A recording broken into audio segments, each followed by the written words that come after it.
Subscribe. We'll highlight all that. Don't you worry. I'm just But of saying, course, you gotta remind people. Subscribe right now. Subscribe. Of course. Philadelphia, baby, you're gonna love it. Best sports fans in the world. Actually, the worst, but that's what makes them the best. Gentlemen, welcome into the Getting the Whole podcast. Stephen McAvoy, Ben Pirro here. Another week on the PGA Tour. Riviera down. We're on to Mexico. Brought to you and today and every day to Getting the Whole podcast by Tomahawk Shades, the best small batch eyewear in the industry. Founded on Long Island, rep by some of the biggest personalities in sports, including former wide receiver Chris Hogan, also a lacrosse player, by the way, Kyle Harrison, John Jay, and our own Paige Sporanic. Tomahawk Shades is guaranteed to keep you looking fresh from the first hole to the 18th green and beyond. Go to TomahawkShades.com or download the app, Tomahawk Shades, on the App Store, Google Play Store, and browse the selection of sunglasses, blue light glasses, and prescription lenses. Be sure to use code USP for 25% off your next order at TomahawkShades.com. Ben, welcome back on in to another great week, a very interesting week, to say the very least, at Riviera. There was ambulettes. There was a lot of drama. There was the flu going around. Someone filled out a wrong scorecard. And all of this to say that Hideki Matsuyama takes home his first win, I believe, since the Zozo, like 2 years ago. It's been a long time since Hideki's gotten another win under his belt. Shot the low round of the week, shot a 62 in the final round, 6 birdies on the back to win the event. Had to sit around. His caddy was sitting up at the first tee box for the last 4 holes, waiting just to see what was going to happen on 18. But Hideki gets the win. Tiger Woods withdraws due to the flu. Nothing based on any sort of physical ailments. Jordan Spieth fills out an incorrect scorecard. He's disqualified from the event. And Will Zalatoris, we'll talk about him in a bit. But it's just T2 in his first event back following a family member's tragic passing. But let's get right into the news of the week. What stood out to you? Let's start off with Tiger and kind of unravel what occurred in Hollywood this week. I mean, regarding Tiger, I mean, I'm not really surprised. I feel like I don't mean this to be a Debbie Downer or talk bad about the guy, but it's always something at this point with him. Mm-hmm. I mean, I feel like he's just kind of playing this event because it's his event. And it's just I'm going to show face and I'm just going to make money. And because I'm debuting my clothing brand and whatever, I think that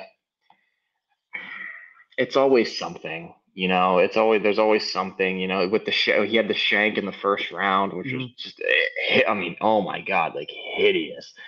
And he was like, well, my back was spasming. It's when is your back not spasming? It's just, I think Tiger's obviously great for the game. He draws eyeballs, but this is what I was saying several months ago when he was making another comeback. He draws eyeballs, but I don't expect anything from him from a physical performance standpoint. I don't. I think it's unfair. Honestly, I think it's unfair to expect him to do much. When you have someone who's had the lengthy injury history that he has, I think it's very unreasonable to think he's going to perform to the level that he was once capable of. Yeah. He's clearly a shell of his former self, but it's always cool to see Tiger as well. It's always cool to watch him hit tee shots, and but it's a shame. It really is. The story is interesting because I don't know what happened per se, but shortly after his withdrawal from the event, of course, it was flu-related symptoms that apparently sprouted at night the night before. But there was an ambulance that apparently showed up on the premises. Dan Rappaport was like, "Is he going crazy? Is there an actual physical issue going on?" Everyone thought it was the spasms from his back from the first round. To me, it felt almost too done up, and I don't know why there was an ambulance there. I honestly don't know. And for the reason that it was there, everyone thought it was. Someone said it was for Tiger. I think someone from the ambulance crew said it was for Tiger. Didn't end up going on the ambulance. So why was it there? I think that's kind of the story of the week for me, is unpacking why it was there. What was the premise of it being there? If it was as simple as the flu. He was apparently on an IV bag to try and get him fluid, so that could also be the case. But then even aside from Tiger, everything else that happened during the week, 2 points that stood out to me the most. was Spieth's disqualification from the event. So if you can explain this to the people, the procedural of finishing your round, filling your scorecard out, going through whatever things you have to go to before you can officially end your round. Where could it have been that if he filled out an incorrect scorecard, could that have been when clearing up what his score was? Was that, did he on a par 4 just put a 3, whatever it might have been? Like, what could that possibly be? That wouldn't even be the scorecard. Could it be something procedural? Yeah. So generally, look, for as long as I've been playing golf competitively, the player is responsible for the hole by hole score. You are not responsible for adding up your score 9 by 9 and then the total 18 holes. You're not responsible for adding it up. It has to be hole 1, hole 2. They all have to be right. And so, just so everyone knows, he's disqualified because he signed for a score that was lower than what he actually shot. If it had been flipped and he had signed for a score that was higher than what he had actually shot, that would have been his new score. Does that make sense? Yeah. Does that make sense? Yeah. So let's say I go out and I shoot 72, but I sign thinking I shot 71. I get disqualified. But let's say I go ahead and shoot 72, but I accidentally signed for 73. 73 becomes my new score. But you're not disqualified if you sign for a score higher than what you actually shot. You're not disqualified. Just to make that clear. Mm-hmm. So he probably just had a brain fart. It happens. Dude, everyone has gotten I got disqualified from a tournament one time.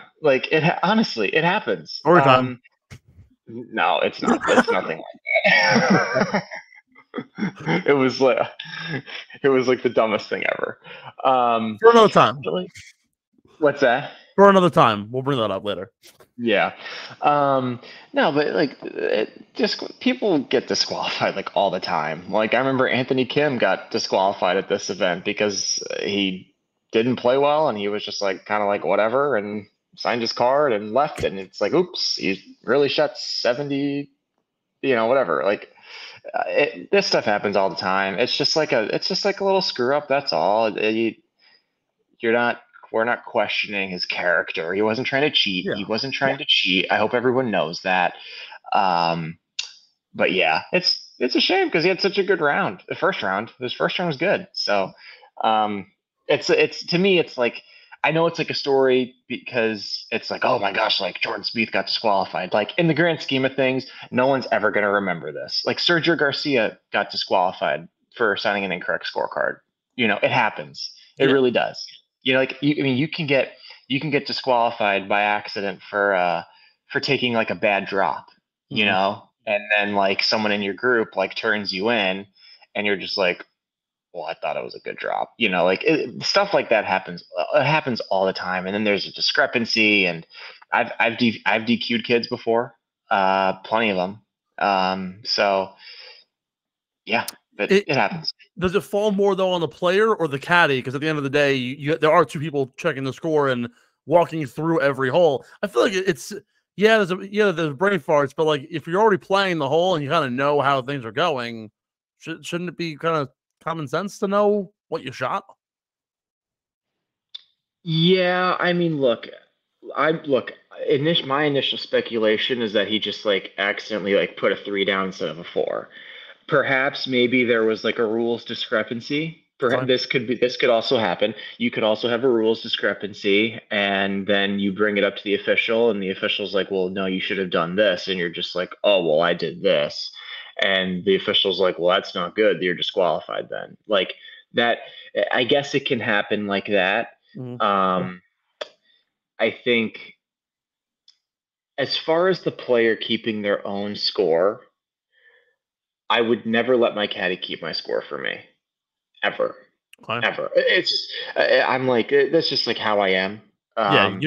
You're also a little more anal than the other guy, I feel. Of course, yeah. I mean, like Tiger keeps his own score. You know, Yeah. I've seen there's a video of Tiger. He's writing down. He must have made like a bogey. Like something must have happened, and someone the camera zoomed in on him, and he just goes.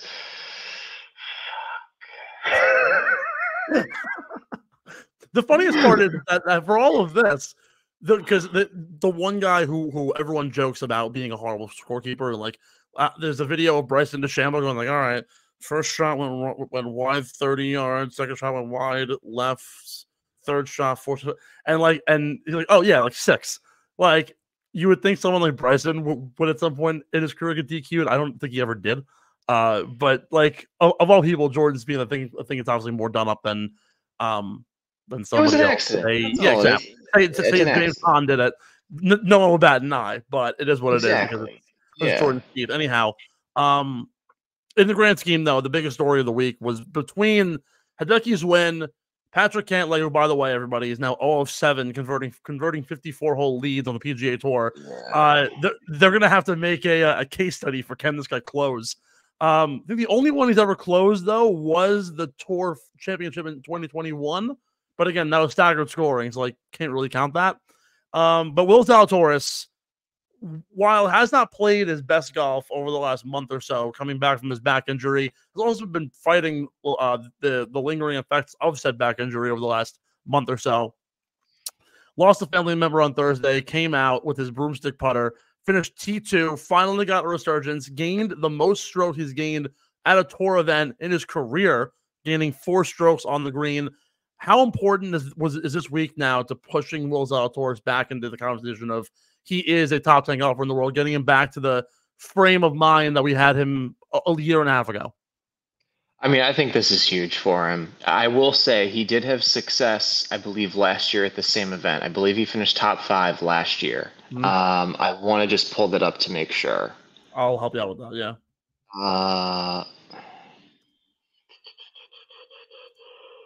He finished tied for 26. So good enough. Wait, I'm looking at the wrong year. Maybe it was the year prior to that. In 21 he finished. Oh no! Wait, I think we missed a year. 2022, 2023. Oh, you're right. I'm dumb. Sorry. So it's 22 and 23.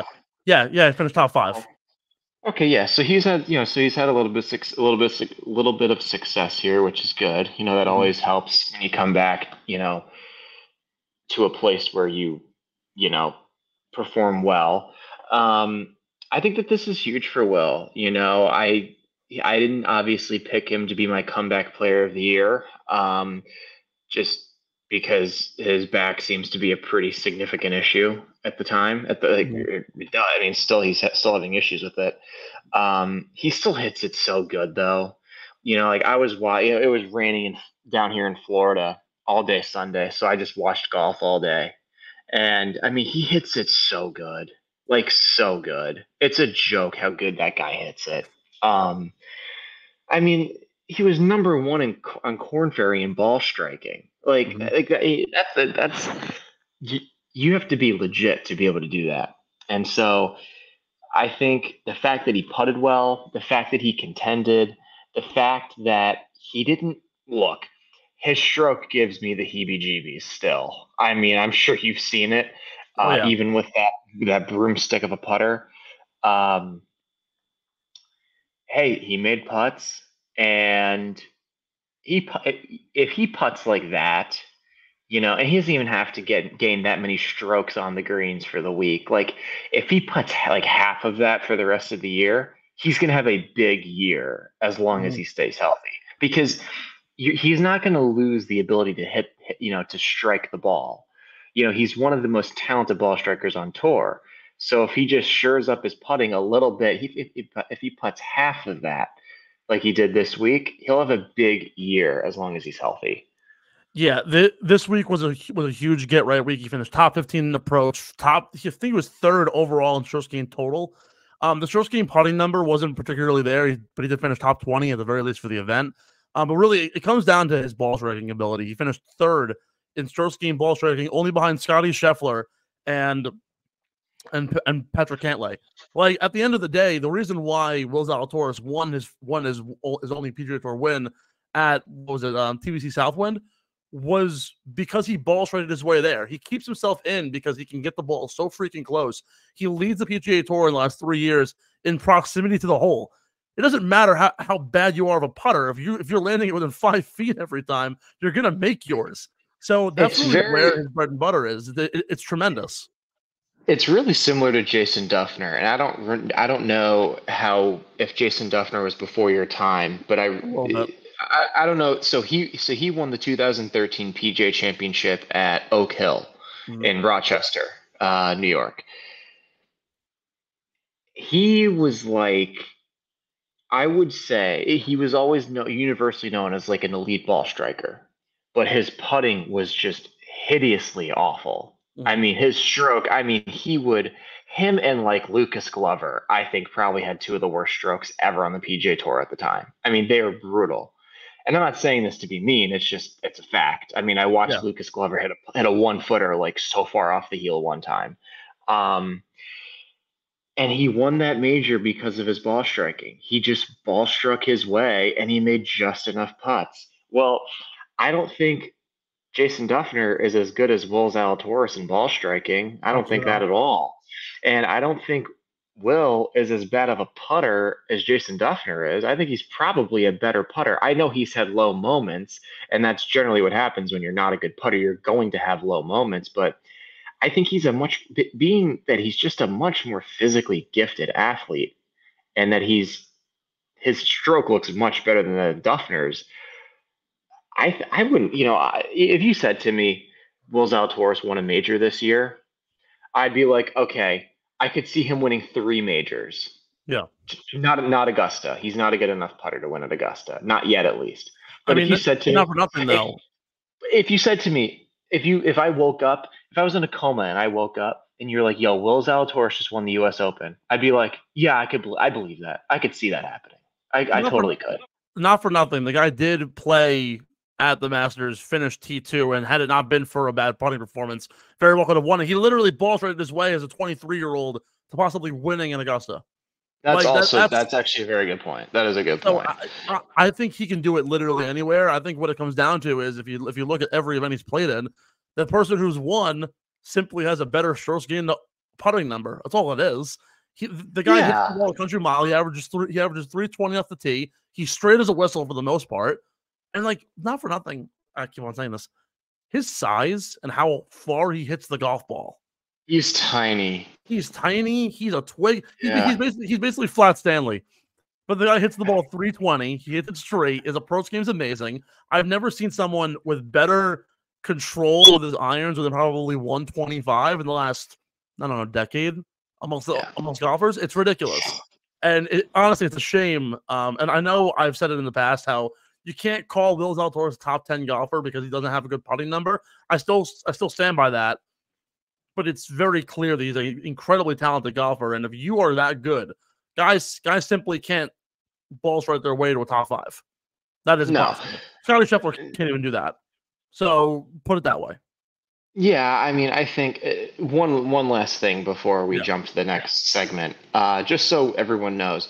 So he missed the cut at the Sony, finished T34 at the American Express, T13 at the Farmers, and T2 this past week at the Genesis.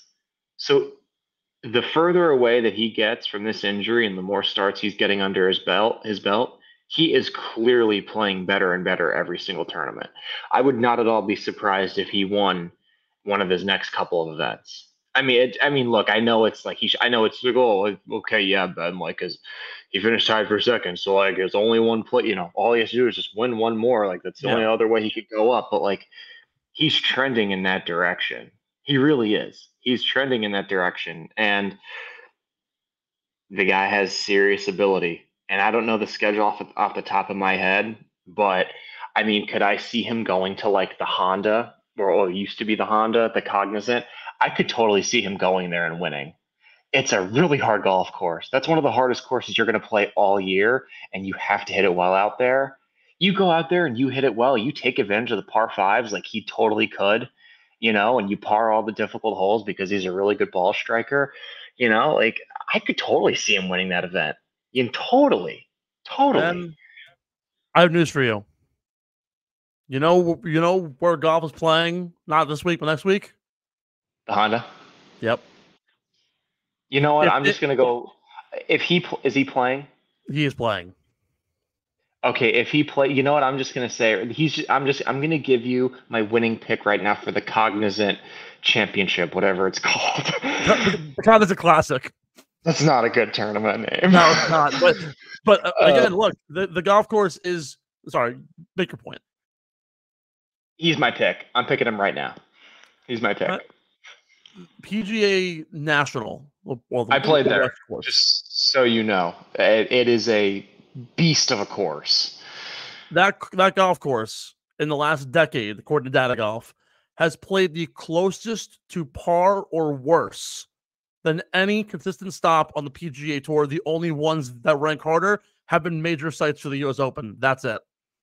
This golf course is a monster, but he can ball strike his way to a win. If everyone's playing for par and he can knock down 7 or 8 birdies for the week, that's all you need. Well, that's the thing. Like, you sit there, like, if someone looked at me and they're like, okay, like, you have $100 and you have to put it on someone to play the bear trap in even par for the week, one person, I would probably pick Will.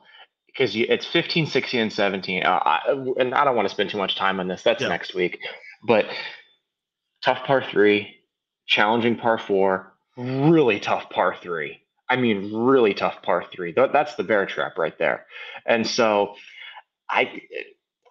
he goes out there and he hits the ball like how he normally does. And, he plays the bear trap around even par. He could totally win in 2 weeks. Totally win. Just fun fact. I think I did break par out there. No, did I? No, I think I shot even par actually. Still pretty damn good. In a tournament as a junior. I think it was either even or 1 under or something. I'll look it up, but yeah. Yeah. Anyway, final point here. Over the last decade, the last 20 years, the best score to par at this golf course is 14 under, and it belongs to Patrick Harrington and Chris Kirk. I think Will Zalatoris can easily knock down 14 birdies for the week and get a win. So Mac Hughes this week at the Genesis was mic'd up on one of his holes, was asked by Jim Nantz, what do you think the state of golf is as of right now? Because there was rumors about him with LIV, and wasn't anything crazy, but what the one quote that I took away from it was, he said that not even because of LIV, just in general in the golf world, golf has seemed to have lost its spirit in recent years. Do you agree with that? Yeah, I do. I think I agree with that. And I think, who's the guy on Golf Channel? Is it Paul McGinley? Maybe. Might be him. I think he said that the product has gotten stale. And I think both of those are very accurate statements. I think it's just, it's gotten kind of boring. There's been a lot of hatred, I think. And when there's hatred in something, I think that can, because guys are just like shitting on people for going to LIV. And, the guys that went to LIV are just like, you guys don't know what you're talking about. Like, it was like, there was a lot of bad blood. There was a lot of negativity. And I think that really took away from the actual product. It did, because, look, man, like, I know I said I wasn't going to talk about him, but like, Rory was just like taking jabs after winning an event. Like, dude, just shut up and accept your trophy. Like, you just won like your 20th event. Like, you should be cartwheeling, not like taking shots at someone who's been retired for years. I think he's right. The game has lost a lot of spirit because it's such a divided game now. And I'm not saying, look, everyone knows I'm a fan of LIV. I am a fan of LIV. I think it's the best thing that ever happened to golf because now golfers can actually get paid more money. That being said, though, it doesn't need to be like this divided. I wish it had been more as like, we're going to go here, you can stay there, and that's it. This is our decision, and if you're cool enough to be part of the cool kids club, yeah, maybe we'll offer you a contract too. But it just, there was so much like disdain and disgust and hatred, and it just like, I don't want to see that. Like, I don't want to see, if I turn on golf, I want to watch the freaking product. I don't want to watch guys like shitting on each other constantly. It's just like, I don't care about that. I don't know if I don't know if it was you on with me last week or it was 2 weeks ago when I was with Kyle, but I brought up how I saw a funny tweet recently, and it was the people who stan Live Golf don't actually watch Live Golf. And part of me, when I was going over my my Twitter fights that I had like last month, I think it was with KB. I was talking about how golf has gotten so political too, and it's very much like the current political landscape where you can never have a constructive conversation between a Republican and a Democrat. It's the same thing. You go on Twitter and you immediately find something PGA versus Live related. It's the same story over and over and over again. And you're right, where hatred breeds staleness and it breeds a boringness and a murkiness to everything that no one really wants to be a part of. And why can't it be? The players don't give a shit who's on what tour. At the end of the day, the people who are on Live are there with their money. It's whatever. Those who are on the PGA Tour, they stand by the fact that, like Mac Hughes said, I'm here to play the best golfers in the world. That's been their motto. That's what they've been going off of forever. So, and the players are all friends. DJ is still out playing rounds at Medalist with Colin Morikawa. It doesn't matter. They're all doing whatever they want to do.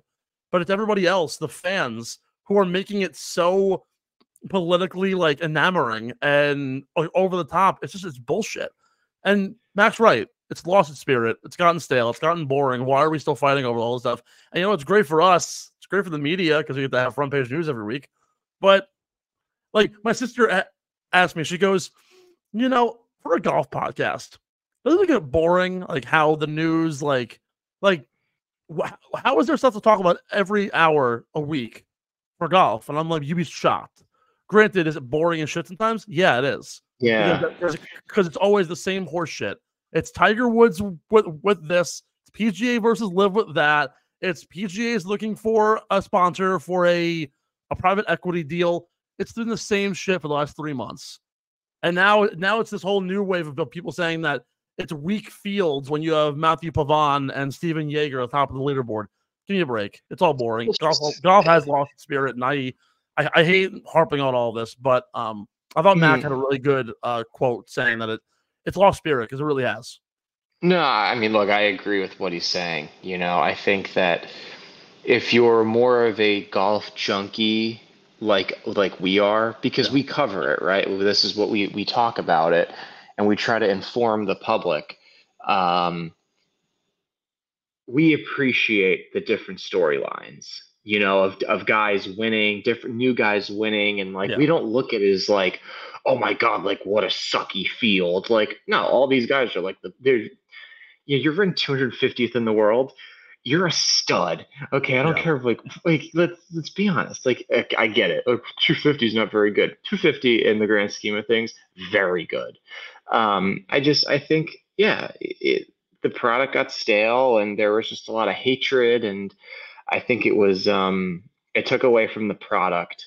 And I got to be honest, like, it was really nice actually being able to watch golf this week and not really have a lot of Live drama going on. It wasn't dominating the storylines. It's just I'm sitting there on the couch eating veggie straws, listening to Jim Nantz call a tournament. Like, that's pretty freaking sweet. So bliss right there. What's that? It's called bliss. Yeah, no, it was nice, and I hope we can get back to that for sure. I don't know. Who knows? Because there was a lot of petty. There was a lot of pettiness. There was a lot. And I think sometimes the fans don't really like to deal with all the drama. They just kind of want to enjoy themselves and enjoy the product. And I feel like that wasn't really going on. Yeah. So And you couldn't really have a constructive conversation with a lot of people. And I like that point you bring up about like a Republican and a Democrat trying to have a constructive conversation. Now, I've been in those shoes before. Dude, I've been in those shoes before. I had someone ask me, this lady, she was like, what are your political beliefs? And I told her, and she didn't like it. She didn't like it. And she just like jumped down my throat. And I was like, look, like, this is ridiculous. It's the same thing with golf. It was the same thing. It's just that it was LIV and the PGA Tour instead of, Democrat and Republican, or whatever. So it's funny how we're here talking about product, and all 20 minutes ago I said, the Mexico Open, where we're gonna have like Aaron Rai on top of the leaderboard, Justin Sun, Alejandro Tosti, Tony Finau, baby. Oh God, Mark Hubbard. I really want to pick him. I really want to pick him. I'm actively editing my my board because also, and I don't want to harp more on this. We're talking product. This is going to be a weaker field than we usually have, and we're going to have more people talking about it's a weak field. Steven Yeager and Torbjorn Olesen is top 5 on the leaderboard and the odds board. Enjoy it for what it is, because this is the future of golf. Like Torbjorn Olesen was one of the best golfers on the DP World Tour. Taylor Pendrith won the KFT, and he's here and he's fighting. So enjoy it for what it is. And you know what? Slow news week, it did make Riviera a little more exciting and enjoyable. We're going to take a short break. On the other side, we're going to break down the Mexico Open and give you our picks for the event. Don't go anywhere. This is the Get in the Hole podcast, straight from the underground. We'll see you in a bit. Get in the Hole is brought to you by PHI Apparel Company, our incredible merch partners. PHI Apparel Co. provides unique designs and high-quality clothing, from T-shirts to hoodies for every golfer around. With their original designs for all, there's no doubt you'll stand out on the course, the driving range, or at the 19th hole. Go to phiapparel.co and use code UNDERGROUND at checkout for 10% off any order. That's code UNDERGROUND at phiapparel.co and grab exclusive Get in the Hole podcast merch and support your favorite golfers. Actually, just got some breaking news. Oh shit, that was quick. Just got some breaking news. Thanks for KB in the background, who's handling all of this, is literally on top of this shit. Yeah, so Bones is actually taking a turn as the lead analyst this week for the Mexico. There's been some shuffling around of people who have been taking on that lead analyst role. I know they brought on Rory, not as a lead analyst, but they had him on last week on Sunday. They had Kevin Kisner come on for the Century and the Waste Management. They've had a few others take the seat, but now Bones gets to give us a little caddy insight. I love the caddies when they come on, because they have all of the tea on all the players they've ever caddied for. And all the stories that they have are just so funny. There was one of Michael Greller was talking about having Jordan at the Masters early on in his career, and Jordan was like, "Oh yeah, I want to attack this like a 3-wood." And Greller who's been on the bag for a decade, plus with other guys, was like, "Yeah, no, you shouldn't do this." And Jordan Spieth's a little 24-year-old. He's like, "Oh, come on, I can easily hit it there." It's like his 3rd hole at Augusta. He's like, "Bro, if you try and hit this ball, that ball's gonna fly off the green and land on the other green across the lake." And so there's a whole back and forth. There was a caddy who had a story about he's the one who gave Paul Casey the wrong iron at the tour final.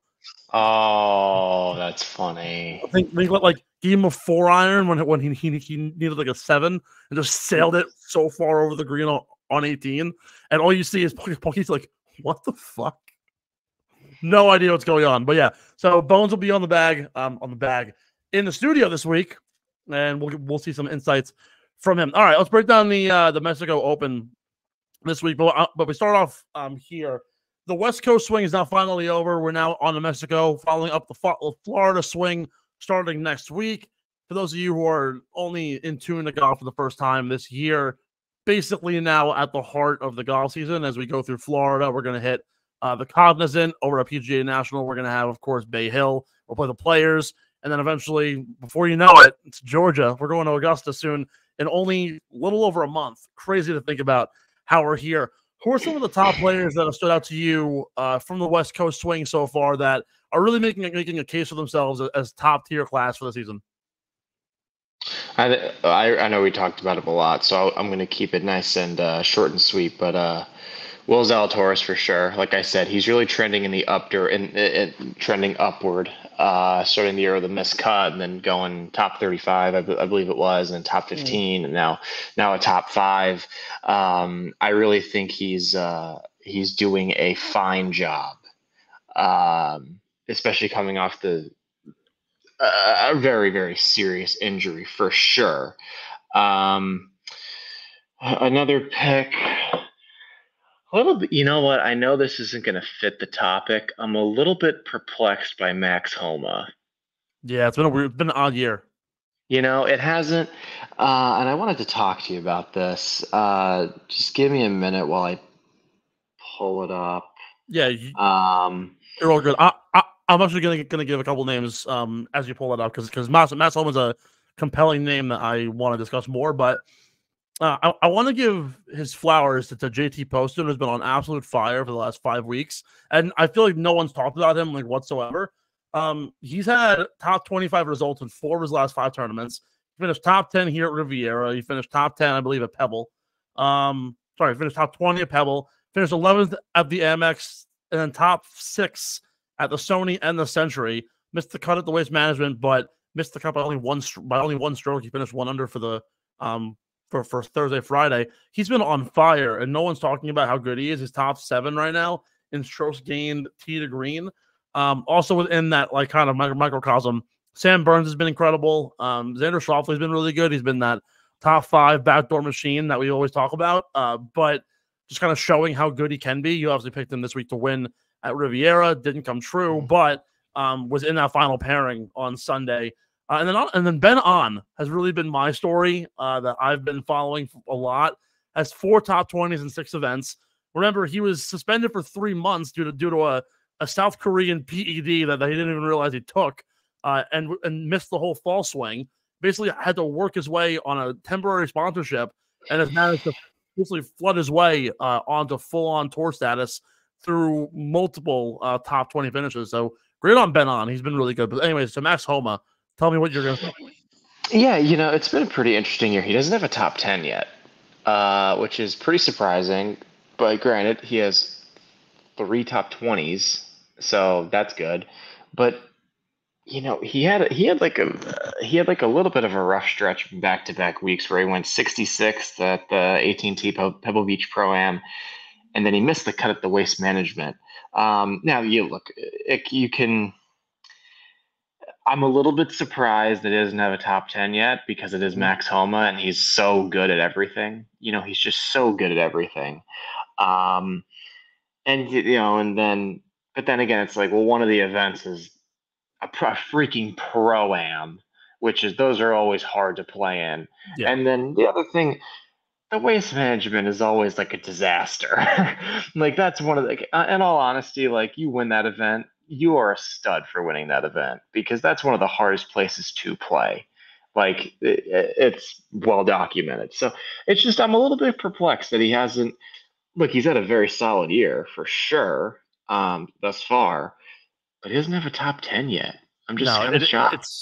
It isn't to the level that you would expect Max Homa to be. Last year he had 16 top 15s, and his last 10 events were all within the top 20. Dating back to last year at let's pick an arbitrary date, the beginning of the major season. So at the Masters, through the Masters, finished top 10 at the Wells Fargo, the Charles Schwab, top 20 at the Rocket Mortgage, and then finished top 15 consistently from the Genesis Scottish Open all the way down to the following year's 40 Net Championship. Not to mention, he also won in November, playing in Africa with Justin Thomas the whole week. He won the event, and that was when I was like, all right, then Max Homa is showing his off-season skill isn't a fluke, and he played a challenging golf course out in Africa in the Safari. Has come back, though, and hasn't really been what we typically see of him, where over the last 3 years, he has the most top 10s of anybody on tour. Something seems a little bit off. I don't know what it is. Maybe it's a little, I don't know.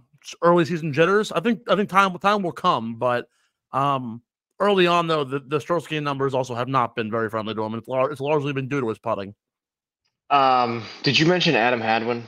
I did not. Adam Hadwin has 2 top 10 finishes. He's someone who's really gotten off to a good start. I know. Does Hawaii count as the West Coast swing? I kind of consider it that, but whatever. It all counts. Well, he's played 6 events. He's made the cut in 4 of them. He has 3 top 15s, 2 of which are top 10s. He just finished tied for 4th. He missed the cut at the Waste Management, but it's just again, it's the Waste Management. It's a hard place to play. American Express finished tied for 6th at 25 under par, that's insane to shoot 25 under and not even finish in the top 5. That's just nuts to me. He's another guy, though. I don't think, I was thinking about this. I don't think he's appreciated enough. I think he is one of those guys who just is so good and he just flies under the radar. And I don't know if it's because he hasn't maybe quite won enough yet, but he's just. I remember when he shot 59 in the Amex, actually, in the American Express, a decent amount of time ago. But I was like, man, who is this guy? He's every part of his game is good, and it's still held true to these years later. He's still really, really good. So he's a guy for sure that I'm like, yeah, he's playing legit. Solid golf to start the year, especially with the West Coast swing. I think he'll get a win this year. I wouldn't be surprised. I really. Adam Hadwin is kind of the. He's kind of the. I don't want to say the forgotten player, but has only one win since 2017, 2018, I think, and I think Adam Hadwin gets a. Not overshadowed, but Nick Taylor has 2 wins in 2 years. He won it at the Canadian Open, has won now also this a couple weeks ago at the Waste Management. So I think Nick Taylor kind of overshadows him, and so does Corey Connors in terms of the Canadian duo. But Adam Hadwin is certainly a legit name. I'm sorry I cut you off. No, you're good. And then one other name I wanted to mention, Harris English. He's kind of fallen off the map a little bit. You didn't mention him, did you?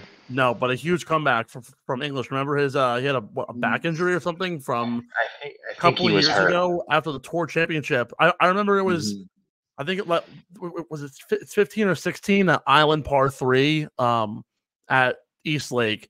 He made a hole-in-one in the final round. Shortly afterwards, 2 weeks later, he broke his back or something horrible. Doing weight training. And he didn't see him for a year and a half, and he just kind of fell off the face of the earth. And now all of a sudden he's back to his good form. It's been great so far. Yeah, I mean, look, he's made every cut he's played in. I believe he has 2 top 10 finishes. Excuse me. He's just had a really solid, kind of under the radar start to the year. Just so we're aware, he's 30th in strokes gained total. He is 13th in total driving. He's always been a very good driver of the golf ball. He's a big, strong, tall guy. What else is there?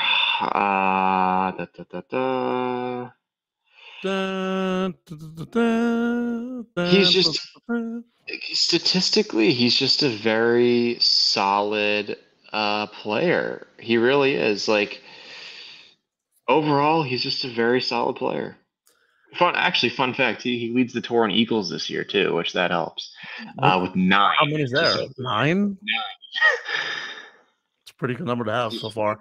6 events times 4 rounds. That is 24. 9 eagles over 24 rounds. That's good. It's like the math meme. It's like Zach Galifianakis with the money and the math equations going through his head. And also, one other thing, he doesn't 3-putt. He currently has one of the longest streaks on the PGA Tour without 3-putting, which I know that sounds like such a basic stat, but in golf, if you don't 3-putt, you're doing a lot of things right. He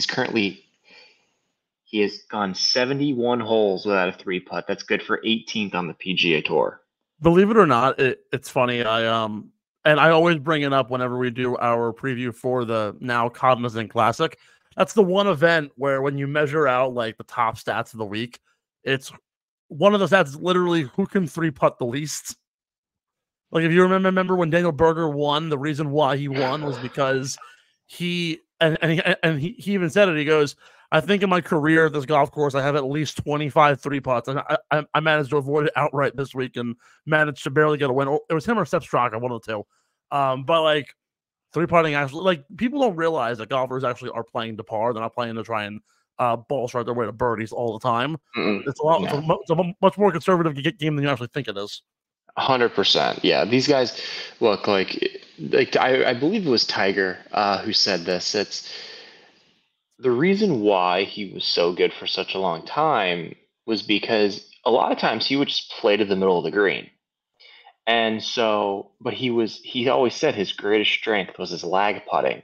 So he could just, if he was off, he would just play it to the middle of the green. And if you're playing it to the middle of the green, even if you're a little bit off, well, you actually might accidentally hit it towards the pin, and so he never 3-putted, and he was hitting irons into all the par 5s because of how long he hit it. And he always had a good short game. So even if he was hitting the middle of the green on par 5, he missed the green on par 5. He always had such a good short game. He's always a very good short putter as well.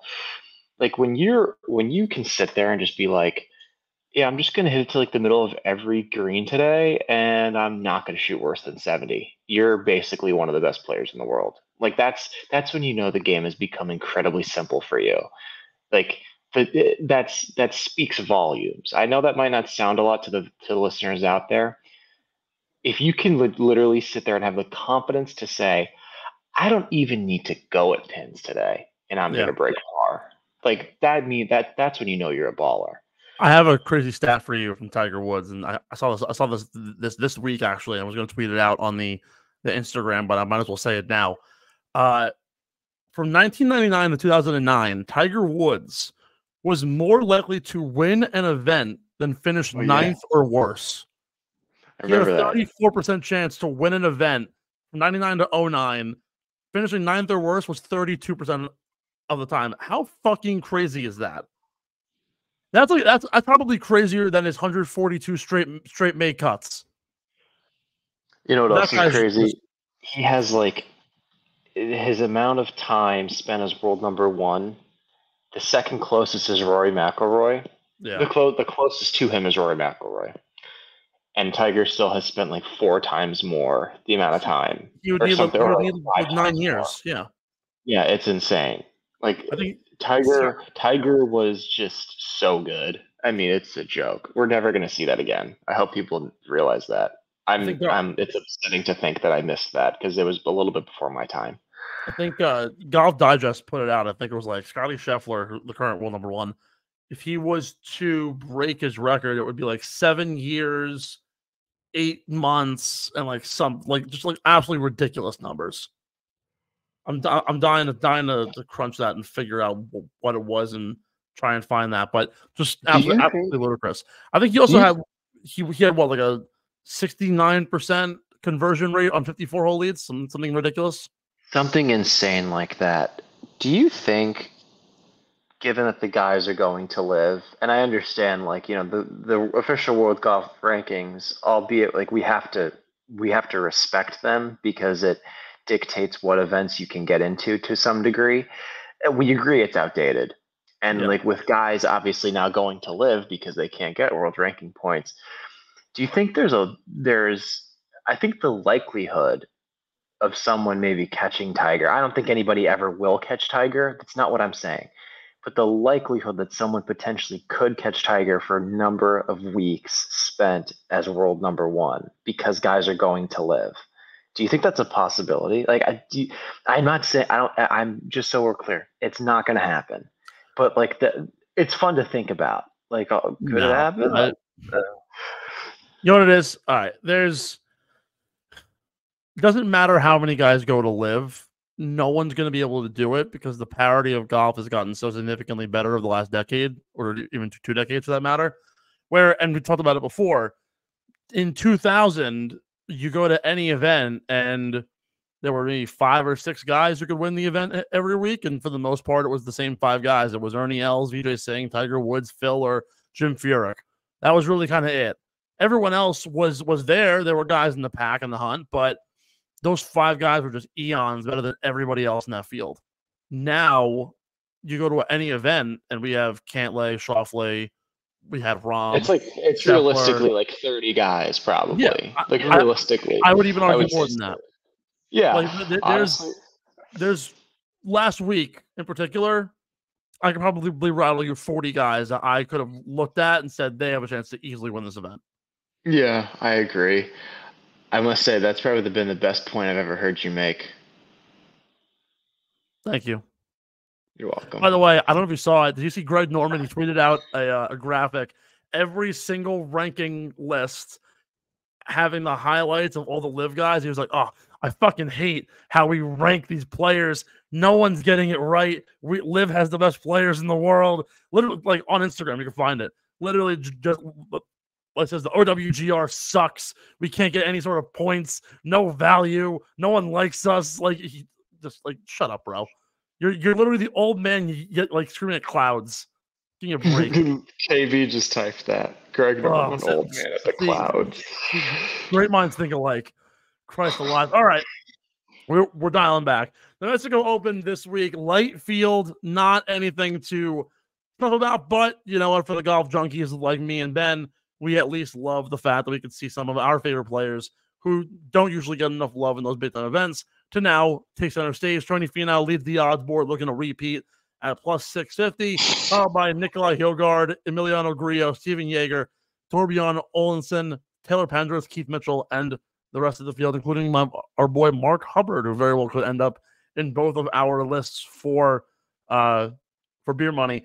Any names to watch out for from this list who maybe the people don't necessarily know? A lot of KFT names, a lot of first-time players on tour taking aim at this event to hopefully get their first PGA Tour win.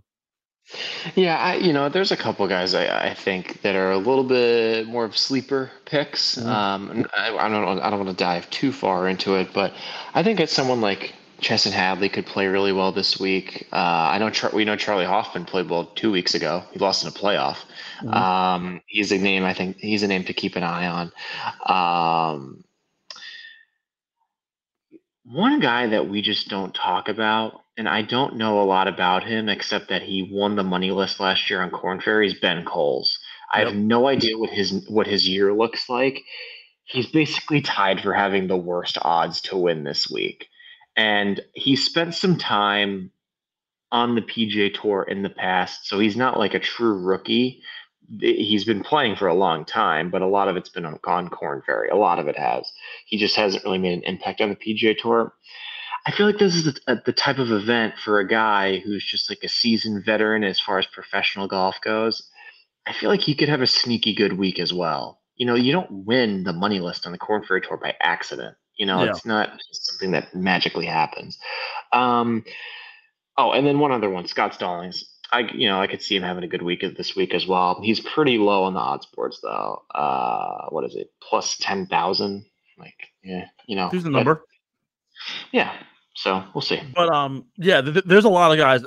In particular, Ben Coles, like you were saying, has only made the cut in 2 events this year at the Amex and at the Sony. Missed the cut at both the Farmers and the Waste Management. But again, those are two big time events where large fields and top players in the field are playing. So can't knock him too much for that. But a few names that stand out to me this week, largely of the variety of guys who you probably don't know of, or if you have heard of them, probably knew who they were from college. But Pearson Coody will be in the field this week. He finished top 5 on the Korn Ferry Tour last year, went to college at the University of Texas. Fred Biondi, the Brazilian, another really, really solid player, went through Q school qualifying, got his way all the way up to PGA Tour status this year from the Korn Ferry Tour. Cristobal del Solar, now as of 2 weeks ago, holds the lowest recorded round of golf ever on in a PGA Tour sanctioned event. Something to look out for with him. Someone who I thought was going to be really solid going into the year, Adrian Dumont de Chassar from the college ranks as well, will be in the field. But in terms of the guys higher up on the board, that we simply do not give enough love to. Michael Kim stands out. Maverick McNeely is a top 20 machine when he is hot on tour. Of course, Mark Hubbard's here. Cameron Champ, who's fallen off the literal cliff the last 3 years, has 2 top 10s in the only 2 years of this event. So someone to watch out there. And of course, Brandon Wu also has 2 top 5s at this event as well. But there's a number of people. We were saying it before the show. Jake Knapp, who hits the ball a country freaking mile. This is his first year on tour. He's been showing some really good signs of development and growth. Austin Eckroat, it's been here multiple times, has plenty of experience. Chris Gotterup went to, I believe, A&M. He's in the field this week. Some also past winners, JJ Spawn, Chan Kim, Andrew Novak, and so on. So there's a lot of good names, while not necessarily the names that you would think are hot ticket names. So yeah, you have Tony Finau, you have Nikolai Hilgard, you have Keith Mitchell. There's some names there, but it's largely an alternate event as guys get ready for the Florida Spring. One more break. On the other side, we're going to go over our beer money picks. Don't go anywhere, folks. We'll be right back.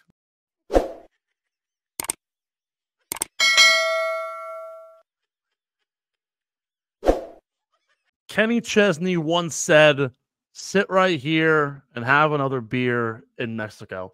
It's time for our beer money picks of the week, brought to you by our favorite beer manufacturers, Kenwood Beer. You might be asking yourself, who is Kenny? I'll tell you this much: it certainly isn't Kenny Gainwell, but he's pretty damn good. He's smooth, he's clean, he's bright. He's a taste that's just as good as any other beer you've ever had, if not better. He's the routine choice of folks who want a balanced, flavorful, no frills beer that is right for literally any occasion. 120 calories, 8 grams of carbs. Some call it the best light beer you've ever had, but we just tell you can't beat the original. Head to kenwoodbeer.com. Use the Kenny Tracker to find where you can get your hands on some ice-cold, refreshing Kenwood beer from your favorite liquor stores across Pennsylvania, New Jersey, even Maryland, as well as Wells Fargo Center and beyond. It must be 21 years or older to do so. Please drink responsibly, and of course, bet responsibly, as well as we lead off a top 20 pick for the Mexico Open. Who you got? Gosh, like it's either a lot of guys that are very young and that you haven't heard of, or it's a lot of much older vets that are looking for starts. There's not a whole lot in between with this event, with the exception of a couple guys. I'm going to go with JJ Spawn for a top 20. I think that's a legitimate pick. I think he has a legitimate chance. He's been on tour for a little while now. This is like one of those events, the guys that aren't as well known, this is their opportunity to cash in. And I think JJ is a guy that could totally do that this week. Top 20. And remember, they give a lot of money for 20 to finish 20th, as Kisner said. So shout out fucking Kevin Kisner. That guy's a freaking riot. I'm going with a very young card for the most part. I'm going to ride with Jake Knapp this week. The beauty of the Mexico Open is that it favors the bold, and it favors the guys who can hit the ball really far. The fairways are wide open. It's a resort style golf course, but you're right there on the water. So a lot of wind to be had. However, you can keep the ball pretty much straight on. It's very similar to the Bermuda Butterfield Classic that you see in the fall swing. So I'm riding high with Jake Knapp this week to give us a solid outing for top 20. Your top 10 pick. My top 10 pick, I'm going to go with someone who I have a little bit of familiarity with. He used to work with my coach for a little while. From my understanding, he used to hit the ball. We work on hitting low spinning wedge shots. And so one would think you have to put the ball back in your stance. He would do it off the front of his stance, which is just allegedly, which is just like fucking insane if you think about it. Yeah. Cheston Hadley. I like Cheston this week for a top 10. I do. Have you ever seen the videos of Hideki Affy Barnrat when he used to chip? It's called the tie spinner. He would literally just like whack at the bottom of the ball like a wedge, and it would just shoot. But it would just die immediately. Oh, those are the coolest shots. I've been trying to figure out how the hell I could do that. Top 10. I'm going with Brandon Wu, as I had mentioned, has 2 top 5s at this event in the only 2 years that it's ran. While the field's actually deeper than what it usually is, as opposed to other years. So I think a top 10 is a safe spot here for Brandon Wu, who's in pretty good plus money territory, too, if you're looking for a nice bet. Top 5.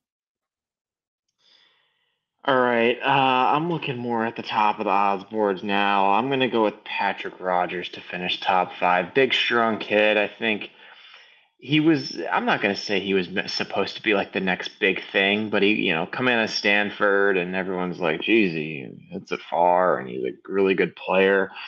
I'd go with, he's kind of tailed off, I think, in recent years. I don't think he gets as much love as he deserves. I'm going to go with Patrick Rogers for a top 5 finish. Love that. I am. Do I take him here? Yeah, I'm going to do it. We're going back to the well. Homeless Hubs, top 5. That guy's approach play this year so far has been so damn good. He can easily win this event. I just think that there are a couple of guys who happen to have a little bit better numbers overall on the year and have more experience at this golf course to take home a win. That this is Hubs' first event here, so we'll see how that plays out. But I do think that Hubs for a top 5 is really solid. Your gimme pick this week. You know what? I'm gonna go on a limb. Let's hear it. A very fine limb. Like, dangerously fine. Ben Coles. Oh, shit. For a no. For a top 18 finish. That's so specific. I know. I want to hear this fucking ridiculous stat that you have that's going to prove that he can finish top 18 specifically. He won the money list last year on the Corn Ferry Tour. That's why. All right, so you can't bet top 18s. However, for a top 20, can't? For a top 20, you can get him at, oh god, just like I'm scrolling through this thing to find his name. Where the hell is this man? Plus 450. That's great. You know what? Just for you, I will tail that with you. Really? We're gonna wait. Are we talking top 20 or top 18?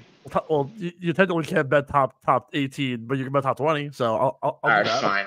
Okay, fine. Well, let's both get in on. I think it's a legit bet, though. I think that's like. I know he's only made 2 cuts, but like it's a weaker event. Like he could totally do some damage. The dude didn't forget how to play golf. Part of me wanted to pick him because he has the worst odds to win this week, and I'm just like, give the man some respect. Like, I can confirm I don't know what you're looking at, but he most certainly does not have the worst odds of the week. He's like middle of the pack.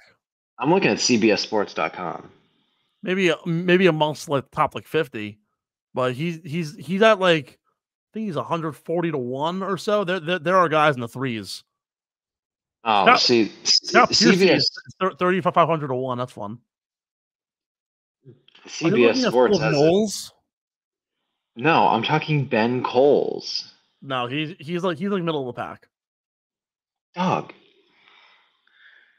I can't see that. It's a white screen. Do they have him plus 15,000? Yeah, that's about where he is. There are They have guys they have him at the bottom of the odds board. There's definitely more on the odds board. It's just they probably only put up a certain number. Like Pearson Cooney is like 225 to 1. You can get like Chad Ramey at the same number. Who else? Nico Echeverria, 3,000 to 1. Martin Trainer. Blaine Hale leads the PGA Tour in strokes gained. Believe it or not. All right. So while I will bet with you on Ben Cole's top 20, my gimme pick this week is also actually in the plus numbers, which is shocking to me that he's actually even there.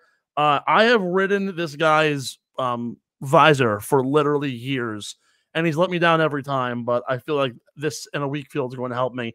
Top 20 finish for Keith Mitchell. The fact that he's like 10th on the odds board and he's still plus money to finish top 20, I think is a home run. Yes, I did say I've been riding his visor. Thank you, KB. There's something about that visor that's just absolutely amazing. So I'm taking Keith Mitchell for top 20 this week.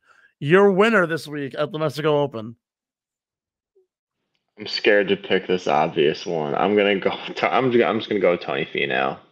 Easily has the best odds to win.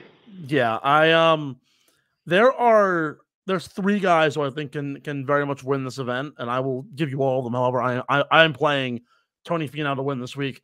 Actually, 4 names. I think it's a 4-horse race between Finau, Hjorgaard, Griot, and my sleeper pick, because for some reason everyone who's won this year happens to be better than 3,500 odds.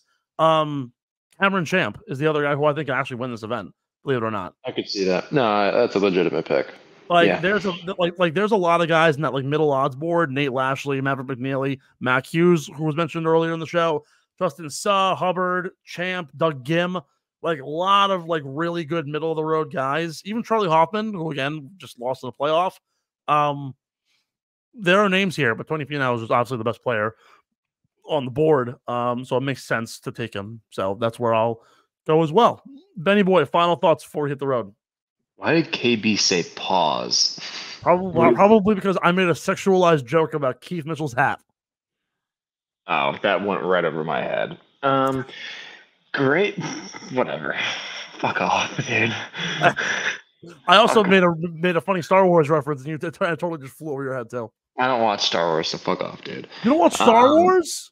No. That's embarrassing. Dude, Even no. Kay said it. You're embarrassing. You're wearing a tank top. I I got lazy. I blew my back out today doing The gym. in the gym.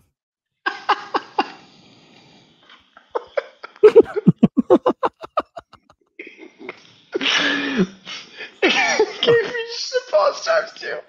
Thanks for tuning in. Like, follow, subscribe, Apple Podcasts, Spotify, wherever you get your shows. We're all dying here. Subscribe to us on YouTube. Thank you so much for tuning in. I'm Steve McAvoy and Pirro. Follow us, Get in the Whole Pod, Underground Sports PHI. I don't know what the fuck I just said. Thanks for listening to Get in the Hole, the official golf podcast of Underground Sports Philadelphia. Catch us every week wherever you get your favorite podcasts, and be sure to like and subscribe on Apple, Spotify, and YouTube. You can follow us on Twitter and Instagram at Get in the Hole Pod, and follow Underground Sports Philadelphia at Underground PHI. We'll see you next time, and remember, get in the hole!